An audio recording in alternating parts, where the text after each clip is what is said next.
हाँ जी, नमस्कार दोस्तों, आपका फिर से स्वागत है एक और नए वीडियो में। इस वीडियो में हम बात करने वाले हैं अखिल भारतीय आयुर्विज्ञान संस्थान रायपुर, छत्तीसगढ़ के द्वारा जारी किए गए इस नोटिफ़िकेशन के बारे में, जो कि एम्स के द्वारा जारी किया गया है।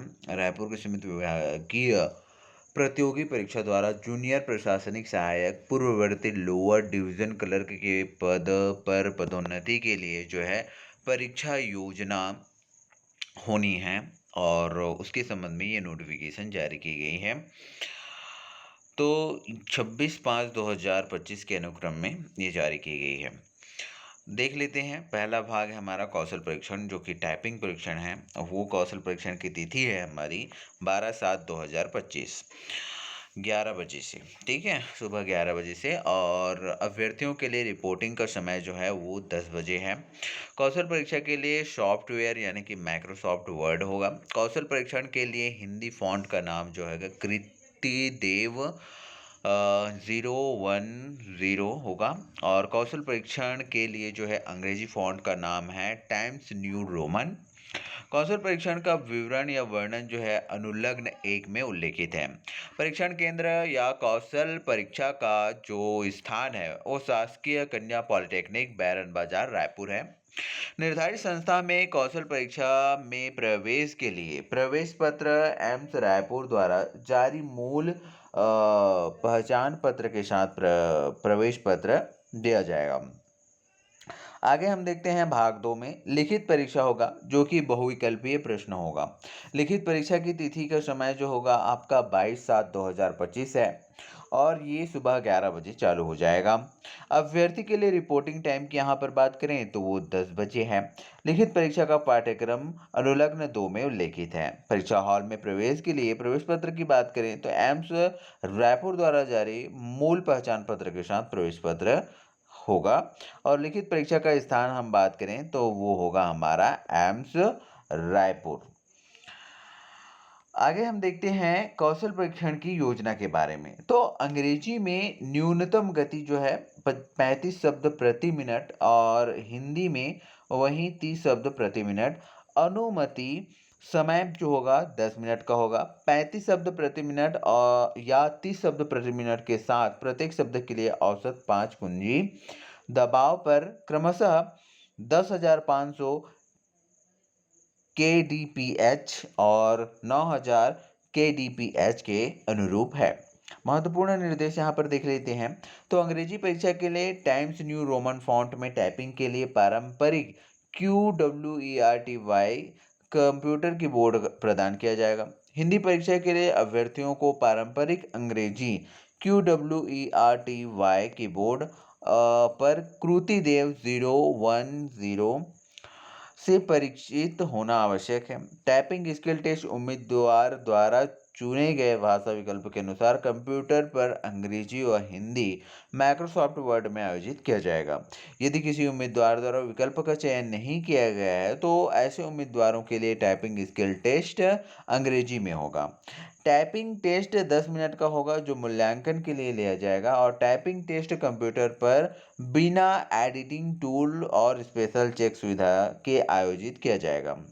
परीक्षा की अवधि जो है 10 मिनट है और उम्मीदवारों को परीक्षा के दौरान जो है 400 से 500 शब्दों वाले टेक्स्ट पैराग्राफ को टाइपिंग करना होगा, ताकि अंग्रेजी टाइपिंग में न्यूनतम 35 शब्द प्रति मिनट की गति प्राप्त की जा सके। इसी तरह हिंदी टाइपिंग में उपस्थित होने वाले उम्मीदवार को 30 शब्द प्रति मिनट की गति प्राप्त करने के लिए 350 से 400 शब्दों वाले टेस्ट पैराग्राफ को टाइप करना होगा। मूल्यांकन की विधि देख लेते हैं। यहाँ पर अभ्यर्थी द्वारा टाइप किए गए अनुच्छेद का मूल्यांकन निम्नानुसार किया जाएगा।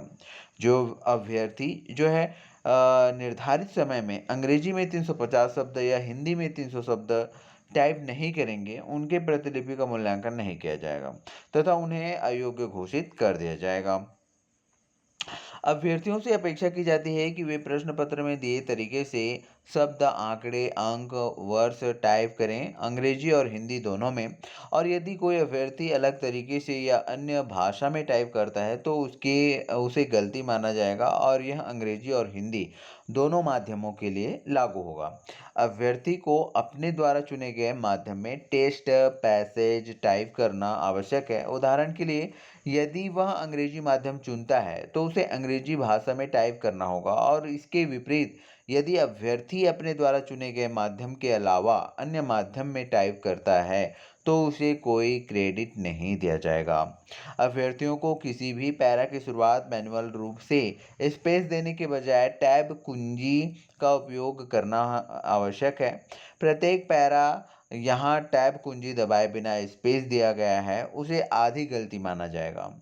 यदि अभ्यर्थी ने अनुच्छेद एक बार पूरा कर लिया है और उसके पास समय है तो उसे अनुच्छेद दोहराने की आवश्यकता नहीं है, तथापि उसे निर्धारित समय के भीतर अपनी गलतियों और अशुद्धियों, यदि कोई हो तो को संशोधित करने और सुधारने की अनुमति है। प्रत्येक विराम चिन्ह के बाद केवल एक स्थान छोड़ा जाए, और जैसे अल्प विराम, पूर्ण विराम, प्रश्न चिन्ह आदि के बाद। तथापि अभ्यर्थियों को सलाह दी जाती है कि वे इस संबंध में प्रश्न पत्र का पूरी समझदारी से पालन करें। किसी भी अप्रासंगिक बात या अंकीय टाइप को गलती माना जाएगा। किसी भी कारण से उत्पन्न कोई अधूरा शब्द एक पूर्ण गलती के रूप में माना जाएगा। गलतियों की प्रकृति यहाँ पर हम देख लेते हैं। क्या है पूर्ण गलतियाँ? निम्नलिखित त्रुटियों को पूर्ण गलतियाँ माना जाएगा। कैसे? जैसे कि किसी शब्द या आकृति के प्रत्येक लोप के लिए, शब्दों के स्थानांतरण को छोड़कर प्रत्येक गलत शब्द या आकृति के प्रतिस्थापन के लिए, गद्यांश में न पाए जाने वाले प्रत्येक शब्द या अंक के लिए, किसी अक्षर या अक्षरों के दोहराव या जोड़ या लोप या प्रतिस्थापन के माध्यम से की गई प्रत्येक वर्तनी त्रुटि के लिए। उदाहरण के लिए, स्पेलिंग शब्द को स्पेलिंग्स, स्पेलिंग, स्पेलिंग, स्पेलिंग या स्पेसिंगिंग आदि के रूप में टाइप किया गया है। शब्द चित्र की पुनरावृत्ति के लिए, जैसे कि आई शैल बी ग्रेटफुल, अधूरे शब्द या आधे टाइप किए गए शब्दों को गलती माना जाएगा। अब उसके बाद आती है आधी गलतियां। निम्नलिखित त्रुटियों को आधी गलतियों में रखा गया है। पहला है रिक्ति त्रुटियां, जहाँ दो शब्दों के बीच कोई स्थान नहीं दिया गया है, जैसे कि आई होप, या किसी शब्द के शब्दों या अक्षरों के बीच अवांछनीय स्थान प्रदान किया गया है, जैसे आई हैव। ये शब्द किसी शब्द के बीच छोड़ा गया स्थान, किसी शब्द के अक्षरों के बीच छोड़ा गया स्थान का। तो गलत कैपिटलाइजेशन, छोटे अक्षर के लिए बड़े अक्षर या विपरीत गलत टाइपिंग या हिंदी टाइपिंग लिपियों के संबंध में लागू नहीं होगा। विराम चिन्ह त्रुटियों की बात करें तो विराम चिन्ह को छोड़ दिया गया हो या जोड़ा गया हो या प्रतिस्थापित किया गया हो तो ये भी आधी गलती में आ जाएगा। ट्रांसपोजिशन त्रुटियों की बात करें तो यहाँ शब्दों के ट्रांसपोज किया गया है, और उदाहरण के लिए आई होप शब्दों को आई होप आई के रूप में टाइप किया गया हो तो ये ट्रांसपोजिशन त्रुटियां में आ जाएगा। और शब्दांश विन्यास त्रुटि की बात करें तो जहाँ शब्दों के पंक्ति के अंत में अलग तरीके से विभाजित किया गया हो, जैसे it is necessary to take precaution, ये जैसे टाइप किया गया तो ये शब्दांश विन्यास त्रुटि में आ जाएगा। तो इस प्रकार की त्रुटि को जो है आधी में माना जाएगा। और दोषपूर्ण संचालन की बात करें, त्रुटियों को शिफ्ट या अक्षर कुंजियों के दोषपूर्ण संचालन के कारण हुई आधी गलतियों के रूप में चिन्हित किया जाएगा। और पृष्ठ के नीचे तिरछा या उभरा हुआ उदाहरण के लिए इट वुड बी नीड शेरी, ऐसा अगर लिखा है तो वो भी आधी गलती में आ जाएगा। किसी शब्द में किसी अक्षर के छूट जाने से उस अक्षर के स्थान पर रिक्त स्थान रह जाता है, जैसे कि IHPE, तो ये भी आधी गलती में आ जाएगा। पैराग्राफ संबंधी त्रुटियां, और प्रत्येक अपरिमेय पैराग्राफ के लिए जो है आधी गलती माना जाएगा, जहां किसी पैराग्राफ के शुरू होने से पहले दिया गया स्थान एक समान नहीं है, अर्थात पैराग्राफ में मैनुअल रूप से दिए गए स्थान या टैब कुंजी दबाए बिना आधी गलती मानी जाएगी। तो अभ्यर्थी द्वारा जो है टाइप किए गए गद्यांश का मूल्यांकन निम्नलिखित विधि के अनुसार किया जाएगा। जो अभ्यर्थी निर्धारित समय अर्थात 10 मिनट में अंग्रेजी में 350 शब्द या हिंदी में 300 शब्द टाइप नहीं करेंगे, उनके प्रतिलिपियों का मूल्यांकन नहीं किया जाएगा। गलतियों को पूर्ण गलतियां और आधी गलतियों के रूप में वर्गीकृत किया जाएगा।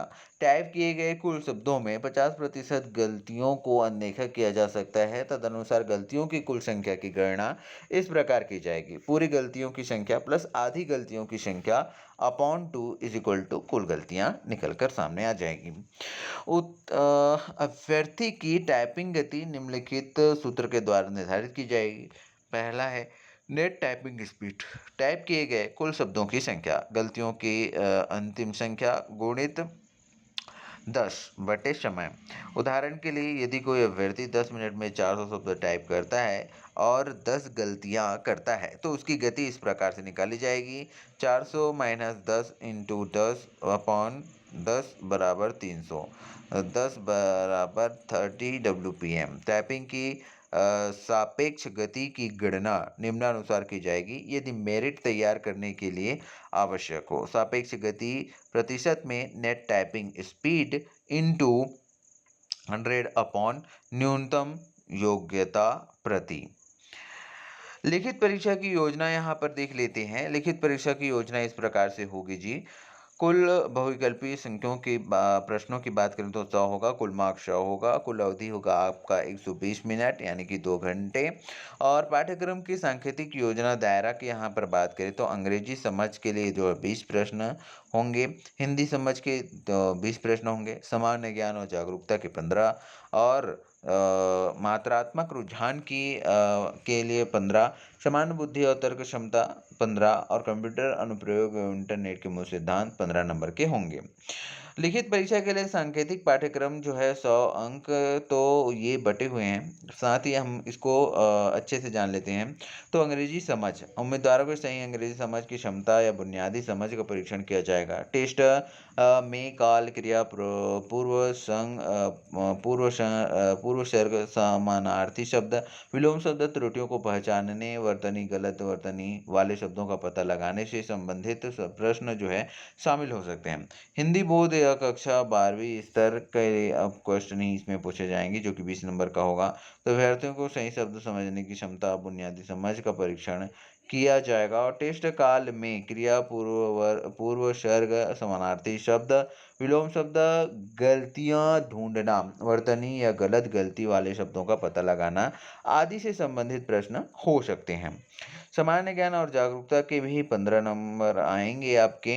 तो इस घटक में जो है प्रश्न उम्मीदवारों की सामान्य जागरूकता और वर्तमान घटनाओं के ज्ञान का परीक्षण करने के लिए होंगे, जैसे कि किसी भी शिक्षित व्यक्ति से अपेक्षित हो सकता है। परीक्षण में एम्स भारतीय भूगोल 10th 10वीं स्तर के सामान्य विज्ञान और भारत में शासन विभिन्न मामलों पर जो है भारत सरकार की वर्तमान सामान्य नीतियां, राष्ट्रीय और अंतर्राष्ट्रीय समसामयिक मामलों से संबंधित प्रश्न शामिल हो सकते हैं। मात्रात्मक योग्यता की यहाँ पर बात करें तो ये 20 नंबर का होगा, नहीं 15 नंबर का होगा और 12th स्तर का होगा, 12वीं के स्तर का। तो प्रश्न उम्मीदवारों की संख्याओं के उचित उपयोग और संख्या बोध की क्षमता का परीक्षण करने के लिए होगा। परीक्षण का दायरा पूर्ण आवश्यकताओं, दशमलव भिन्नों और औसत प्रतिशत क्षेत्र मिति, लाभ और हानि, समय और दूरी, समय और कार्य की गणना होगी। सामान्य बुद्धि एवं तर्क क्षमता ये 15 नंबर का होगा। इस घटक में सादृश्य, समानताएं और अंतर, श्रृंखला, पूर्णतः, दिशा, संबंध, अवधारणाएं, अंक गणितीय तर्क, गैर मौखिक श्रृंखला, कोडिंग और डिकोडिंग आदि प्रश्न शामिल हो सकते हैं। कंप्यूटर अनुप्रयोग और इंटरनेट के मूल सिद्धांत तो ये 15 अंक का होगा। कंप्यूटर बाह्य उपकरणों की बुनियादी जानकारी, MS office, MS word, excel, internet browser, email, Google अनुप्रयोग आदि का बुनियादी ज्ञान होना जरूरी है। आगे देखते हैं परीक्षा योजना का मूल्यांकन किस प्रकार से होगा। तो परीक्षा योजना का मूल्यांकन जो है प्रत्येक प्रश्न में 4 विकल्प होंगे जिनमें से केवल एक ही सही उत्तर होगा और अभ्यर्थियों को सबसे उपयुक्त उत्तर चुनना होगा और संबंधित गोले को पूरी तरह से काला करना होगा। प्रत्येक सही उत्तर के लिए 1 अंक दिए जाएंगे। प्रत्येक गलत उत्तर के लिए जो है 1/4 माइनस मार्किंग है जी, इसमें 0.25 अंक दंड स्वरूप काटे जाएंगे। अनुत्तरित अर्थात अंकित नहीं किए गए प्रश्नों के लिए जो है कोई नकारात्मक अंक नकारात्मक अंकन नहीं होगा।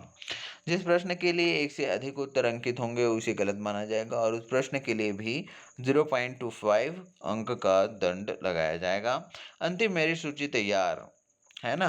तो अंतिम मेरिट सूची की तैयारी कैसे करेंगे? वे सभी अभ्यर्थी जो कंप्यूटर टाइपिंग पर न्यूनतम निर्धारित गति के साथ कौशल परीक्षण में अर्हता प्राप्त करेंगे, उन्हें लिखित परीक्षा में प्राप्त अंकों के अनुसार जो है रैंक दी जाएगी। बराबरी मामलों का समाधान करने के लिए जो है सापेक्ष टाइपिंग गति, उच्च सापेक्ष टाइपिंग गति वाले अभ्यर्थियों को मेरिट में ऊपर रखा जाएगा। जिन अभ्यर्थियों की टाइपिंग जो है कम गलतियां होंगी उन्हें उच्च स्थान दिया जाएगा और जिन अभ्यर्थियों के गलत उत्तरों की संख्या कम होगी उन्हें मेरिट में ऊपर स्थान दिया जाएगा।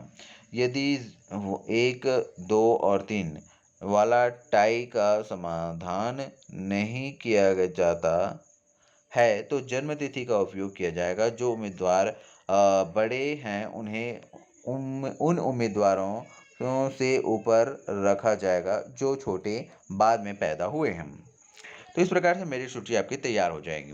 अभ्यर्थियों के लिए महत्वपूर्ण निर्देश यहाँ पर दे दिया गया है जिसमें कहा गया है कि टाइपिंग कौशल परीक्षा या लिखित परीक्षा LDCE और अन्य प्रावधानों के विवरण और वर्णन एम्स रायपुर परिपत्र संख्या एम्स RC LDCE 99 दिनांक 26/5/2025 में दिया गया है। अभ्यर्थियों को सलाह दी जाती है कि वे विवरण के लिए उक्त परिपत्र को पढ़ें और उसमें उल्लिखित अनुदेशों का पालन करें। ये कहा गया है। और LDC परीक्षा में उपस्थित होने के लिए कोई यात्रा भत्ता या महंगाई भत्ता दिए नहीं होगा। यदि टाइपिंग टेस्ट से छूट प्राप्त अभ्यर्थी टाइपिंग टेस्ट की तिथि को अनुपस्थित रहता है तो उसे आगे प्रक्रिया के लिए अयोग्य घोषित कर दिया जाएगा।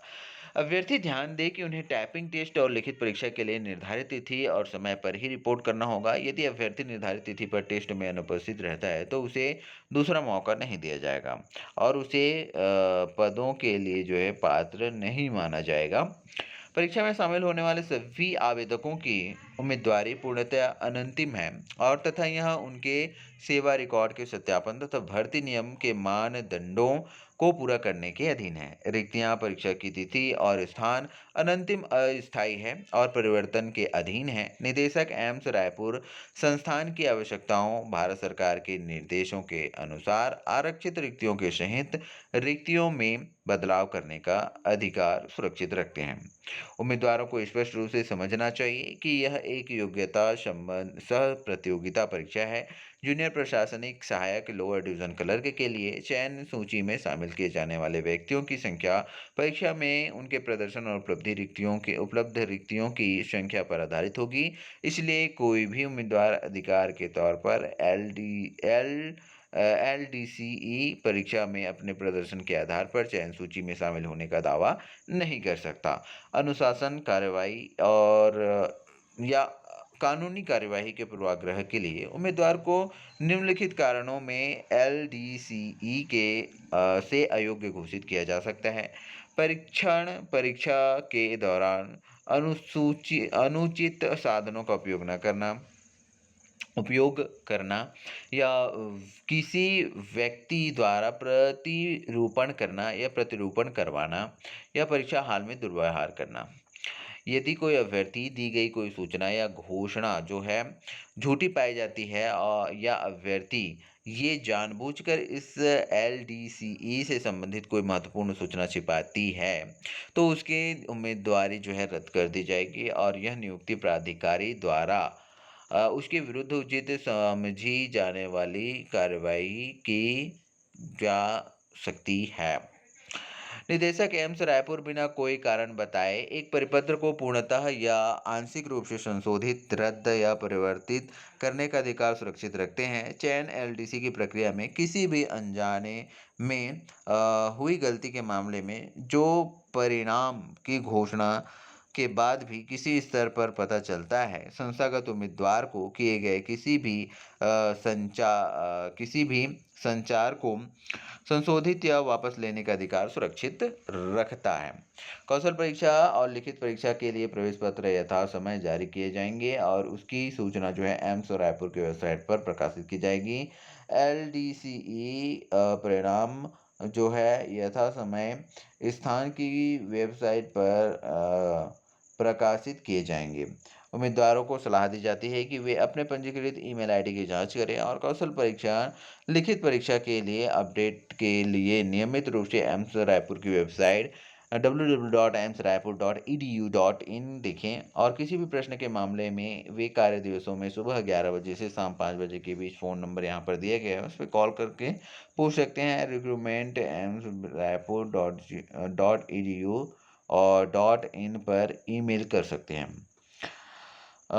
यह अधिसूचना junior admin assistant lower division clerk पद पर कार्यरत व्यक्ति की सभी न्यूनतम आवश्यकताओं को ध्यान में रखने के बाद सक्षम प्राधिकारी के अनुमोदन से जारी की गई है और इसलिए योजना अनुसूची या पाठ्यक्रम में समीक्षा संशोधन और परिवर्तन के लिए कोई अनुरोध स्वीकार नहीं किया जाएगा और इस दस्तावेज के अंग्रेजी और हिंदी संस्करणों के बीच भी असंगति, गलत व्याख्या या त्रुटि की स्थिति में अंग्रेजी संस्करण को ही निर्णायक और आधिकारिक संदर्भ माना जाएगा।